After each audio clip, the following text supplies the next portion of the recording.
தனுசு ராசி நேயர்களே, யார் என்ன சொன்னா என்ன, நம்ம முயற்சியில் போயிட்டே இருப்போம் அப்படிங்கிற ஒரு எண்ணத்தில் தெளிவாக இருப்பீங்க. சில பேர் அட்வைஸ் பண்ணுவாங்க, சில பேர் உபதிரவம் பண்ணுவாங்க. அட்வைஸ் உபதிரம் ரெண்டு பக்கம் இருந்துட்டு இருக்கும். பா நம்ம ஜெயிக்கிறதுக்குள்ளே படாத பாடு, ஐயோ அப்படின்னு பல நேரங்களில் யோசிக்கக்கூடிய தினமாக இருக்கும். வண்டி வாகனங்கள் மாற்றணும், புதுசாக கார் மாற்றணும், ஸ்டார்ட் ஆகலை, அந்த பிரச்சனை இந்த பிரச்சனை, இப்படி ஒவ்வொரு பிரச்சனைகளாக பல்லு தலை, இது ரெகுலராக இருக்கக்கூடிய சின்ன சின்ன ப்ராப்ளம்ஸ் இருக்கும். பார்த்தீங்களா, ஸ்வீட் நிறைய பல்லு சொத்தையாகும். அதே மாதிரி ஐஸ் நிறையா குடித்தா தலைவலி வரும், காய்ச்சல் வரும், சளி வரும், தொண்டை கட்டும்.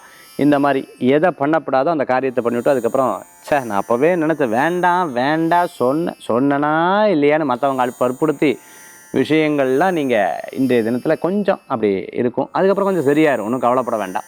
நல்லது நடக்கக்கூடிய அற்புதமான தினமாக இன்றைய தினம் ஏற்படுத்தி கொடுக்கும். இடமாற்றமான மகிழ்ச்சியை கொடுக்கும். புது நபர்களை சந்திக்கக்கூடிய வாய்ப்புகள் ஏற்படுத்தி கொடுக்கும். வேலை வாய்ப்பு கைகூடி வரும். மனதில் இருக்கக்கூடிய தர்ம சங்கடங்கள் போகும். இன்றைய தினத்துக்குண்டான அதிர்ஷ்ட வழிபாடு பிள்ளையார் வழிபாடுங்க.